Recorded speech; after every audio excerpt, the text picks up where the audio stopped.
Oh my god. You don't want to do it? Now I'm just so self-conscious. Okay. We'll do it later. No, we'll do it. Okay. Okay. Welcome back to the 5K Podcast. Hey. Yeah, you guys didn't hear that on the video. But on the audio, yeah, you can definitely hear the little intro music. We're playing around with our little, what is board. Switchboard Roadcaster Yeah. Pro. So trying to add some levels to it. Trying to just have freaking fun. I mean, That's technically it. it's being extra, but Yeah. But eventually the extra will be like, damn, they got a whole little setup over there. y'all get it. And we really, really don't. But we Y'all don't. get it. Well, we gonna act like we do. Yeah. Do that before you do that. Woo! Okay, what are we talking about today? I don't know. We had a bunch of notes. I just crumpled it up. Did you? Sorry, I crumpled up my note. Oh, it's got stuck to my. Oh, see, the problem with Post-its is they stick to things, and it stuck to my shirt. What had happened was she dropped off the 3 kids and then just completely Lost my mind. lost your mind. Okay, I think the angry, Huh? because it's fresh. The angry situation. Oh, the angry black person? Go ahead. Oh, Yeah, I mean, we're not angry black people. my goodness. We're not. I don't know if you guys have met us. We're not angry black people. But Right. this has happened numerous times in the last few weeks where at work I've been asked, I'll ask how I feel about something, and you guys let us know in the comments or wherever you're listening and watching this if this has happened to you. But you're asked how you feel about a task that your boss or a coworker is going to give you. But then at the end of the day, even if you tell them how you feel or don't feel, they're still going to give you the task. So it's kind of like, why are you asking, for one? And two, they ask in a way where it's like they're afraid or they're walking on eggshells because they think you're going to respond negatively, or they think you're going to, what? I don't want to do that. You know what I mean? And it's like 9 times out of 10, this is my job. So if the task falls within the parameters of my job, do I really have a choice? I mean, do my feelings equate to me not taking the task? Like, I really don't understand. But to back up just a taste on that, black folks, I really haven't paid attention to other races, but with black folks, we have a quote unquote resting bitch face that has nothing to do with anything. That is just our face. We were born like that. It has nothing to do with what you're saying. We're just sitting here working. And 10 times out of 10, when you walk up to us and you're like, what's wrong with you? We're really thinking about nothing. Nothing's wrong. And when and that'll be your response. Nothing's wrong. Oh, well, he's angry or she's angry. No, literally, he or she was just sitting there doing their work, and the work is so routine. Is that the word I should be using? Yeah. Routine, that you don't have a thought. Like, you could just do it without thinking about it. So therefore, your mind is actually clear. And so you're like, well, what's wrong with you? Motherfucker, first of all, I'm looking at the screen. Did you hear an argument? I'm concentrating. Yeah, did you hear an argument the past 15 minutes? No. Yeah, so what is your problem? Like, I don't understand how when you come by my desk and I'm focused. So my mind is shifting from either being super focused or going, like you said, going through a routine task where I also need to keep track of where I left off. Right before you come in the door or you come to my desk, say, hey, I gotta mentally be like, okay, let me just write down a little note where I was, And I got to stop my brain from thinking about the task I was just focused on. Yeah. To have a conversation with you, for you to think that I'm pissed that you're interrupting me, well, first of all, don't interrupt people. I mean, I love a good email. You could email me. It's the same thing. Like, you don't get to see my face, so therefore, email me if you think that every time you approach me, I'm going to be angry or have, like, a problem. That way, you won't see my initial reaction on my face. But if you're scared of how a black person's going to react, then maybe you shouldn't be working around black people. I mean, maybe you should get a different job, because at the end of the day, we're everywhere. You shouldn't be a manager. Yeah, if you can't approach different types of people from different walks of life, then maybe you shouldn't be in a position of authority, because you don't know how anybody's going to react. And I've seen some people react. They were super, super nice, and they react super crazy to the smallest thing. Yeah. And it blew me away, because I'm like, where'd that come from? Like, but at the end of the day, it's our job. Like, we're at work. You know, it took this random incident for the 3 or 4 Mexican guys that I work with at night. Because 2 of them, they'll talk to me. There's the loader and then, of course, the supervisor. They talk to me all the time. Mm-hmm. They have no problem. But it's the other 3 that are like kind of... And I don't know what that's from. I don't know. I really don't know what that means. I haven't sat and asked them, but it was this one event that got them to talk to me. There was this guy in a truck in another company. I guess he was trying to get my attention, but I wasn't paying him no attention, because I was doing what I was doing on my truck, because I drive a flatbed. So I'm strapping down the flatbed stuff. And he's honking his horn, and he's waving, and he's pointing. And the 3 Mexican guys look over, and they're just like pointing at themselves, like me, and he's like, no, him. And so I turn around, and all the son of a bitch wanted to do was wave at me. Now, the dude in the other truck was an older black guy, so maybe it was in his mind a black thing, because in this specific area there's not too many black people. I could count them on my hand. So he was just waving, and so I waved back, and the Mexicans were looking at me, and I was just like, and they were like, loco? I was like, see. I don't know what me saying see, those motherfuckers, they love me now. I don't know what the fuck. I don't know what just happened. You're their best friend. I don't know what just happened. I was one word in Spanish. Yeah, I was like, dude, I know like 6 words. Like, like my goodness. Thank you, Fabiola. Shout out to Fab. Shout out to Fabiola. She's our Spanish education coordinator. Like, my goodness. That is so, you know what, that brings up another thing that I thought about, was like, even with other races, because it's not just white people that do it, or white people in authority. It's also other races that, like, it's like, hey, are you okay with that? Or do you think that's all right? Yeah, it's fine. Are you sure? It's like, if I answer your question, yeah, I'm sure, because that's what I said. Yeah. To your first question. So then you're going to ask me again, like, as if my answer is going to change, when it was literally 5 seconds ago. Yeah, I'm sure. I'm fine. Like, at the end of the day, I'm trying to assess if I have a choice in the situation. And in a work scenario, I don't really have a choice for a lot of things. Or I'm not a morning person. And I've had an incident where when we were in LA, dang, fool. Once again, with the burps. It's like every time. Sorry, guys.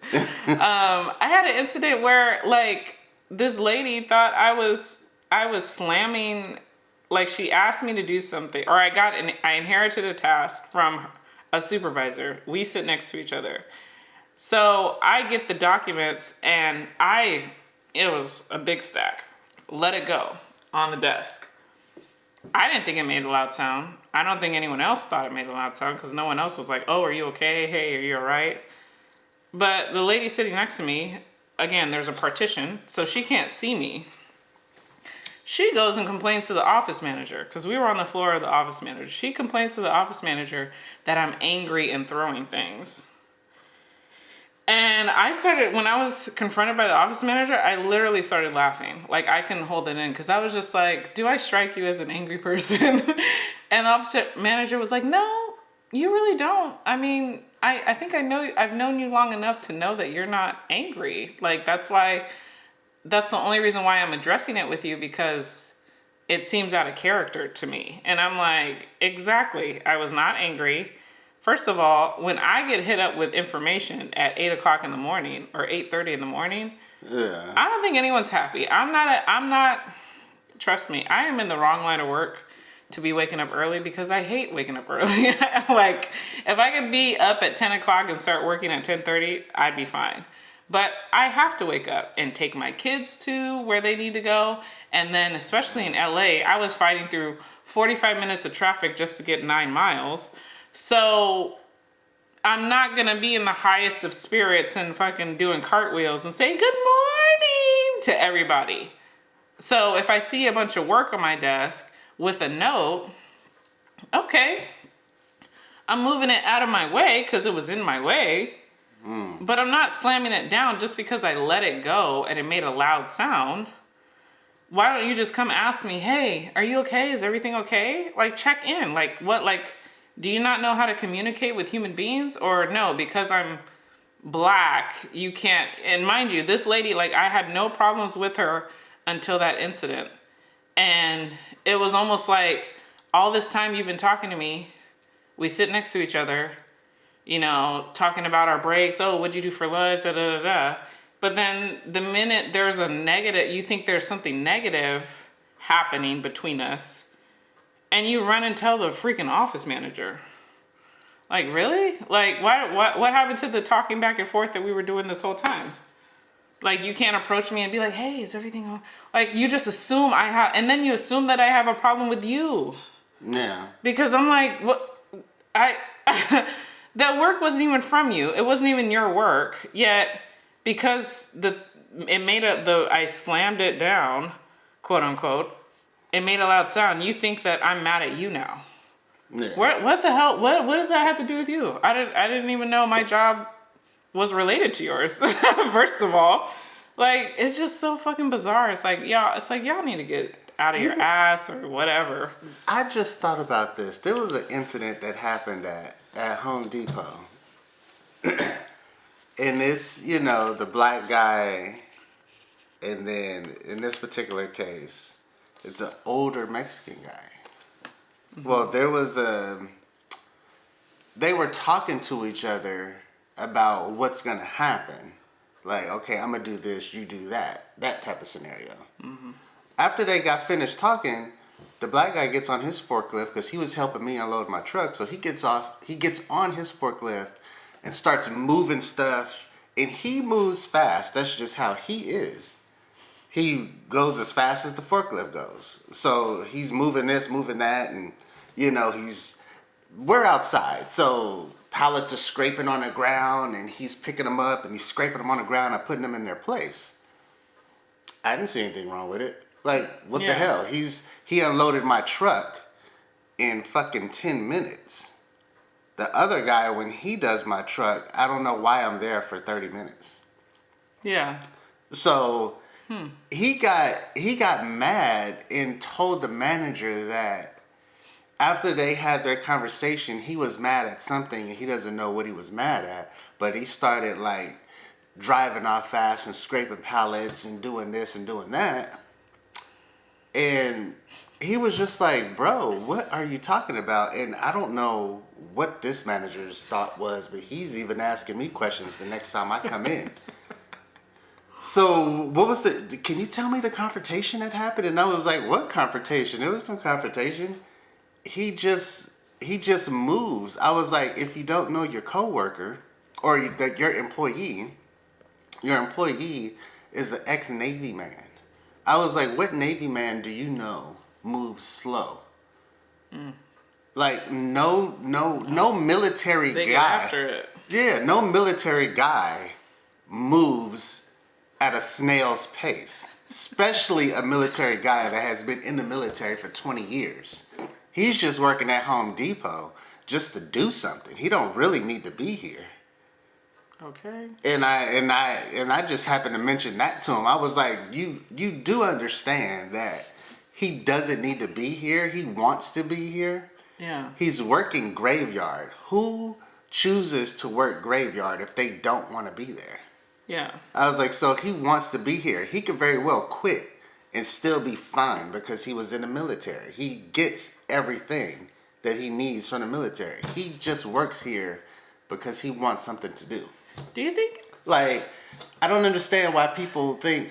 I feel like, I mean, I kind of low-key think that, like, that puts a target on your back sometimes when, like, you carry yourself in a way that, you know, I don't need this job, or the job comes easy to you and you can give two shits about anything that happens. Like, nothing is very eventful in your job. And it's kind of like, does that make you, like, it's almost like, does the universe seek you out to try and piss you off or cause a problem at work? It's like, I'm just literally trying to I think it stay at a 5. I'm not trying to go 10. I'm not trying to go 0. Like, I'm staying at a 5 or 6, just mellow, coming into work, and go home. See, that's kind of how I feel with my job. I want to do that job, actually enjoy doing that job. So I think the things that you choose to do in life, they actually come easy to you because you actually want to do it. Like, if I went tomorrow and worked that daggone Jack in the Box, I don't want to be there. That job is going to be hard for me. Ooh. It'll be really hard for me just to flip a burger or just to drop a fry basket. It will be really hard for me. Yeah. Like, no, like that job will be, and you'll probably be wondering, like, dude, it's just Jack in the Box. No, that job will be really hard for me to get up and go to. Yeah. Because I don't want to do it. But the job I want to do, I actually enjoy doing it. So it actually comes easy. And then when people see that something like that is easy to you, but they don't understand, how does that seem so easy? Because it is. But to me, yeah, what you do is easy for you.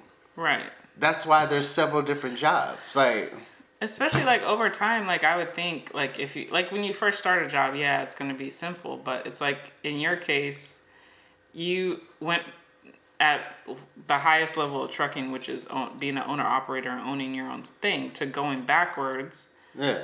And, you know, and getting a company job for the sake of being home more. Right. So it's kind of like you've already surpassed. It's like going to be a supervisor and then you go back to being a regular worker. It's going to be easy, I would think. Like, I mean, you were an owner operator for a while. Like, I think the first 2 years, yeah, it's going to be hard, but increasingly over time, your job should be getting easier. So why wouldn't I look like I'm coasting? Like, yeah, because it's easy. It's like, that's like your senior year in high school should not be hard. I'm sorry. No. Like, like you're off the, like freshman, sophomore, difficult.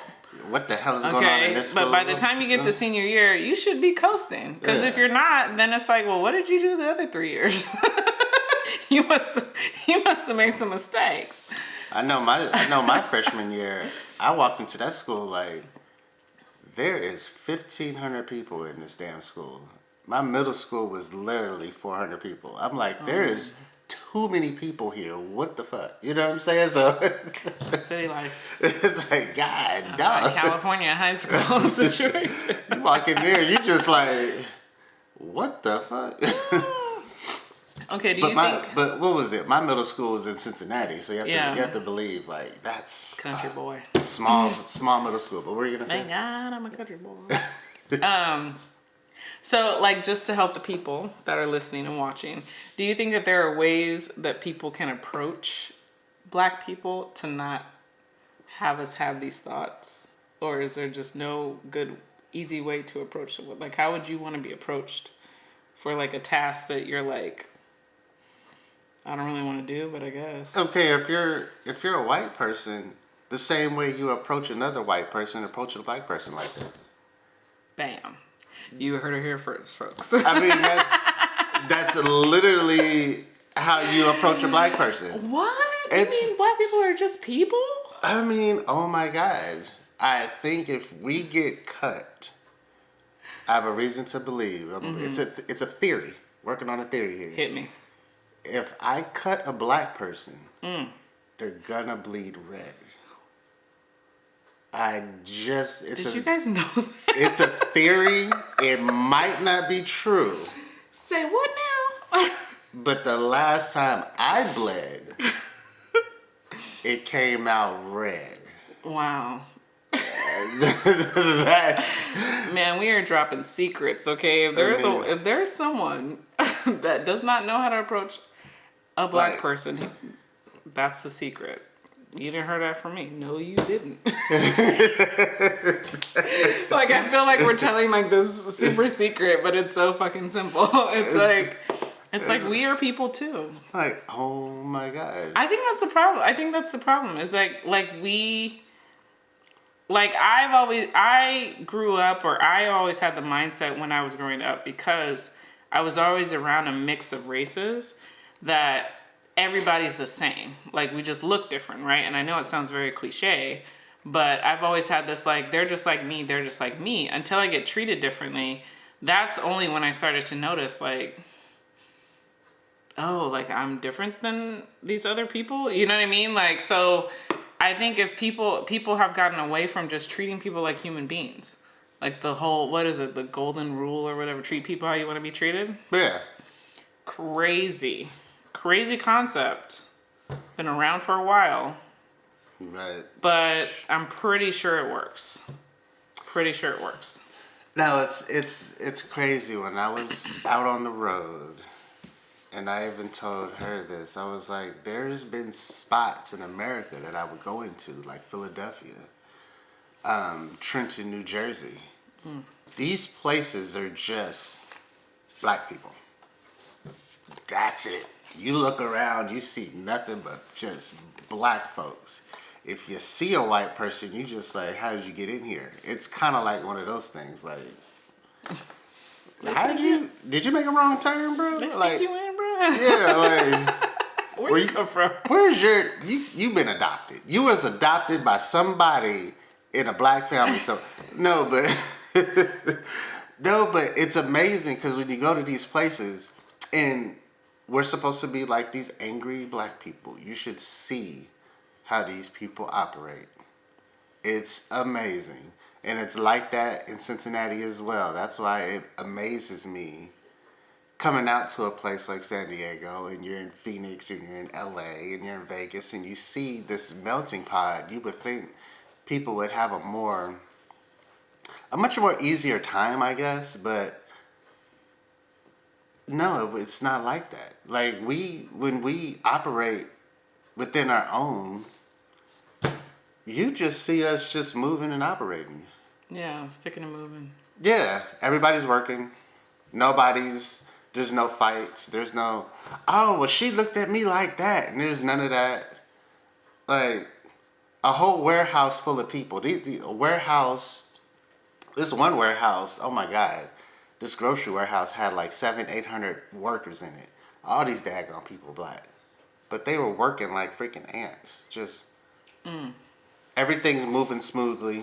There was no arguments. There was no, oh, he's in my way, or he's in my area, or just little petty stuff that messes up your day. Yo. These people were just working. And it's just like, it just amazes me. And then I come back here to LA, and I see a fight.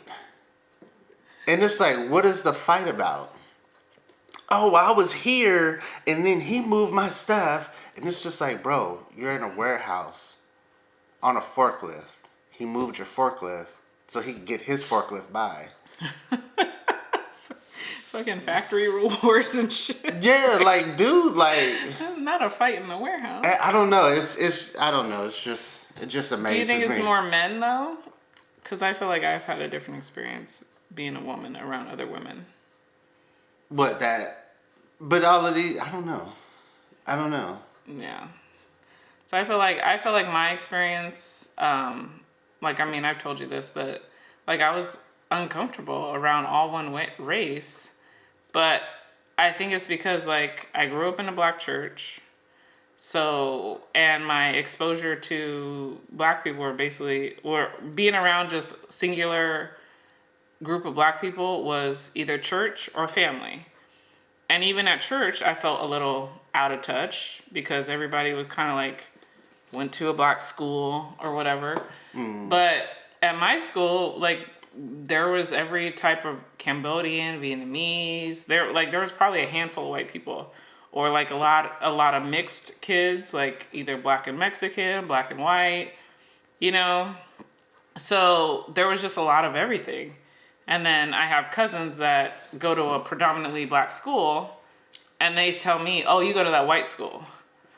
I mean, I only know probably 5 white people, and there's like one in each class. I mean, if that makes it a white school, I don't know. You know what I mean? So it's like, I don't know if that was like, because from a female standpoint, like girl to girl, because even when I did debutantes in like 11th grade, you know, and debutantes is like all these women or all these girls getting, you know, debuting or whatever in high school. So everybody went to like SCPA, Eastlake, Lincoln, Morris, you know, they were all over the place. And it's like, and they went to predominantly black or, you know, minority schools.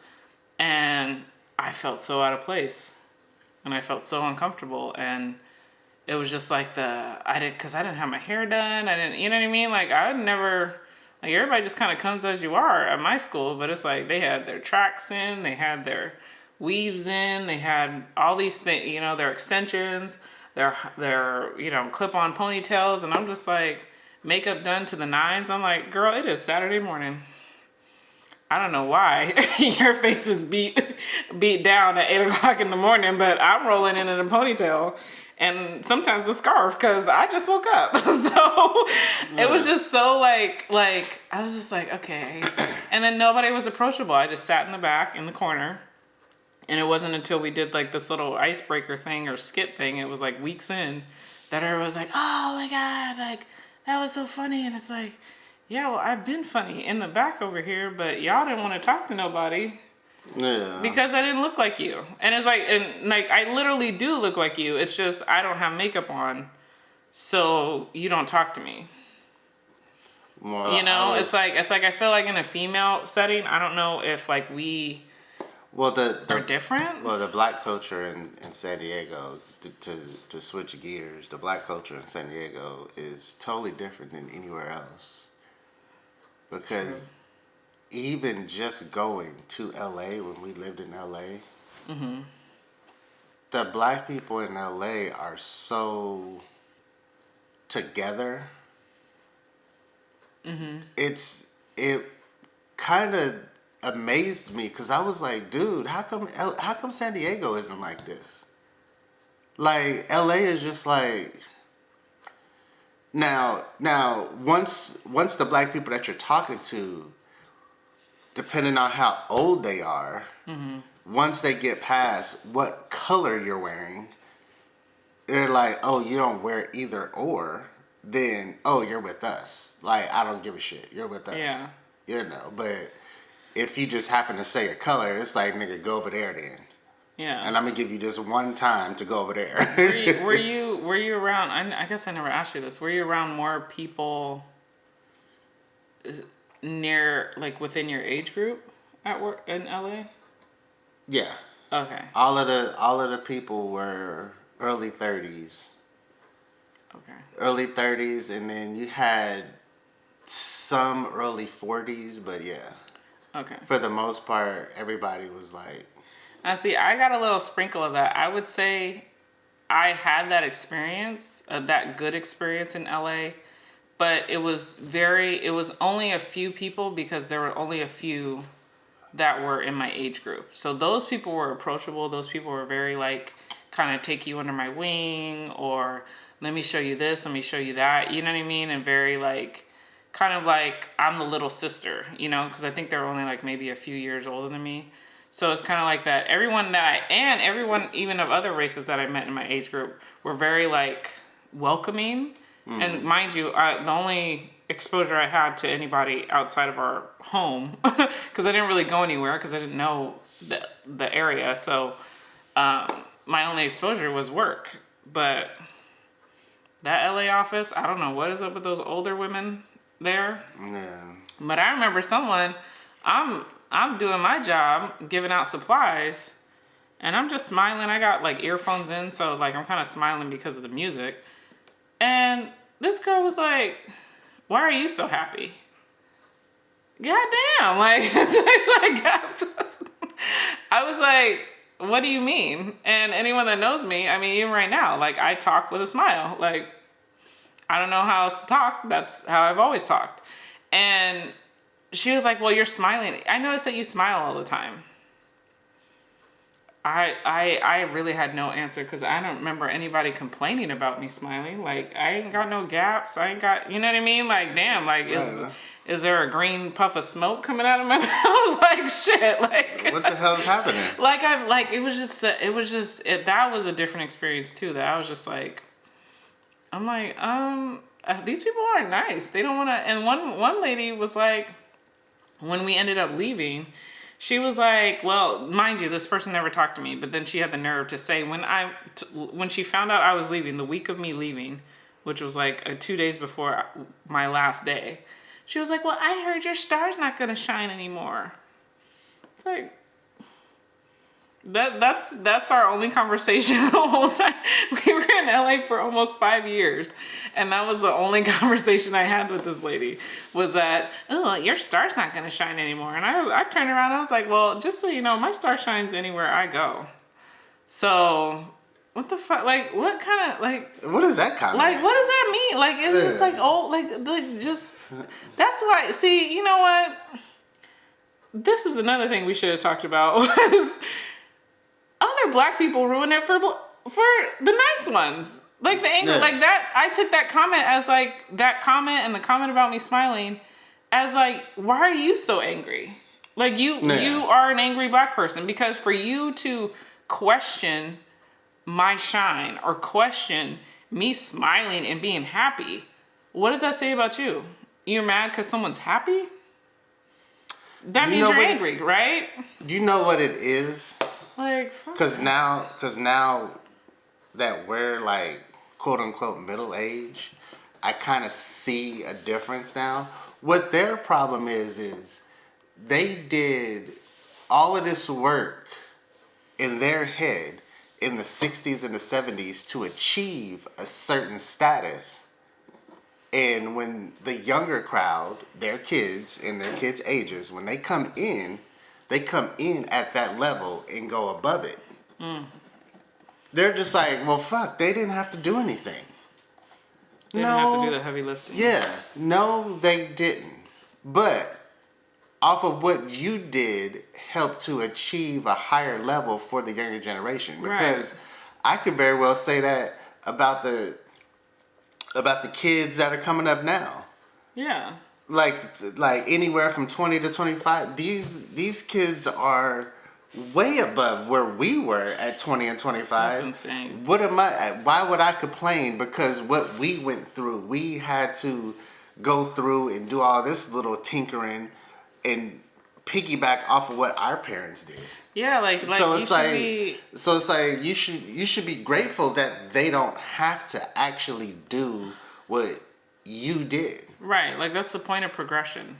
Because what I always heard, oh my God, you kids are so daggone spoiled. Like we had to like buy loaves of bread and bologna sandwiches and peel the red off the bologna because that was 10 miles in the snow. Yeah, like all these stupid Bill Cosby stories. Like like no. Like that's the point. Like you think, okay, if Martin Luther King was alive, you think he's over here you think he'd be over here talking shit like, oh, y'all think y'all got it so easy. No, he's looking down on us, happy that, you know, he paved the way and opened the door for people. He did something. He can see, like, he can look down and see that his legacy and his everything he put his blood, sweat, and tears into is moving the needle forward, right? So it's like, I don't understand the audacity of like you said, like our parents' age and older, like mad because we got it so easy. Well, what is it supposed to be? Isn't it supposed to be easier over time? I mean,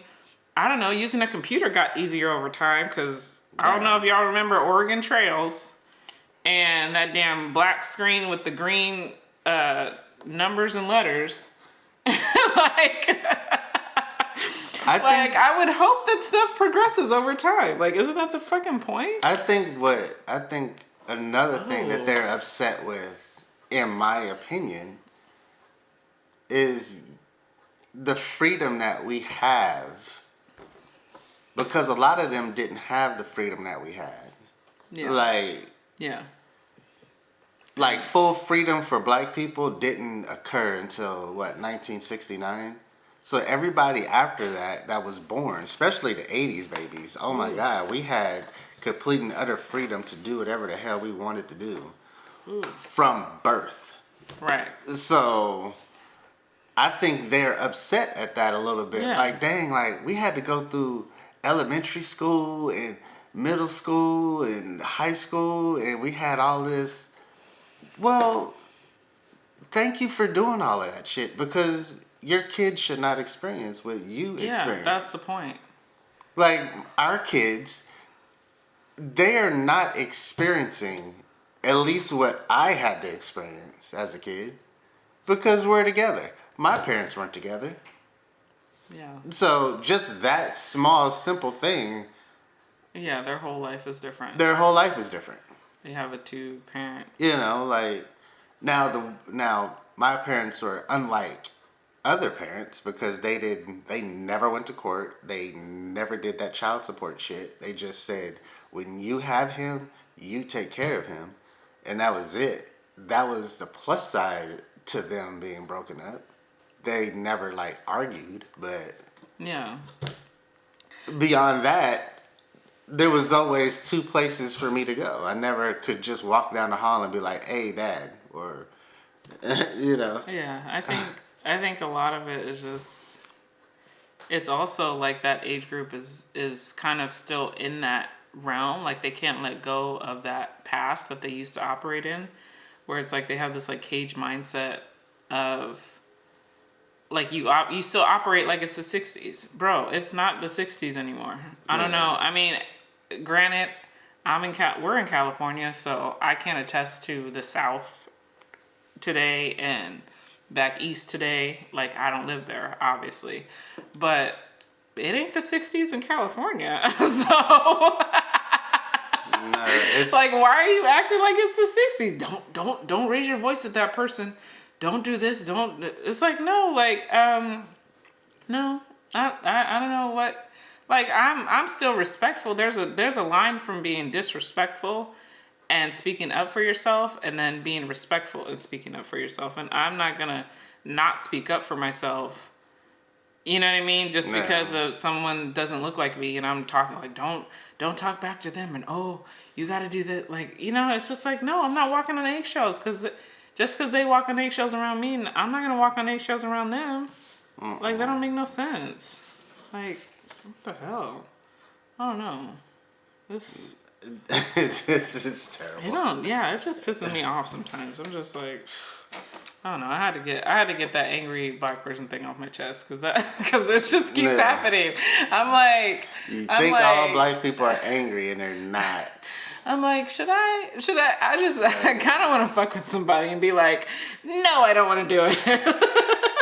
Like, you know what? I thought about it and no, I don't want to do it actually. And see what happens because I really don't think it's not going to change. Well, because then they're going to try to sit there and convince you. I would just start laughing at them. Well, think of it like this. And you know what? And sometimes I take on, especially if you approach me and say, I need to do task A and we're going to take away task B off your plate. Oh, I'm on board because 9 times out of 10, that task B, I didn't want to do that shit in the first place. So if we're exchanging tasks, I'm cool with that. But when you add things to my plate, then it's like, okay, I do kind of have a problem with it, but I'm also going to figure out, okay, well, can I do it? And you know what I mean? And obviously if it becomes overwhelming, I'm going to say something. Yeah. But you know what I mean? It's like at the end of the day, I get paid a salary. So the amount of work that I cram in a 40-hour week, I know I'm not going to get rewarded for this task. Like, so do I really have a choice? Am I going to get a gold star? Shit. Like, are we handing those out? Because, oh, you remember, did you used to have gold stars? I don't remember. Do you used to have like green cards? Maybe and first and purple second cards? grade. No. I remember being on green.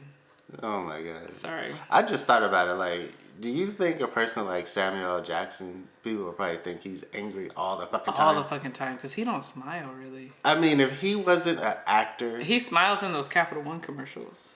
That's pretty much it. yeah. But doesn't it look strange though? It looks hella strange. Like, dude, you are not supposed to be smiling. But no, if he was a regular worker, I guarantee you, they would think he's an asshole. What's wrong with Sam? Yeah, so Sam. Like, Sam is always pissed off. Mr. No, Jackson. Sam just looks like that. Damn. That's his face. That is his face. That's his face. Leave him alone. I mean, but oof. Yeah, this was good. I need to get that off my chest. Yeah. Sorry. Well, So another one of your things. what? That was it. That was it. Oh my god. Man, and walking on eggshells. Oh lord. Y'all, he don't know. I'm producing it. I'm a producer, okay? I know what I'm doing. We got 4 minutes. We gonna make this a 45-minute jaunt. Ooh, Joe. Philly in the house. Is that where that's from? That's where it's from. Oh, Philadelphia. I don't know.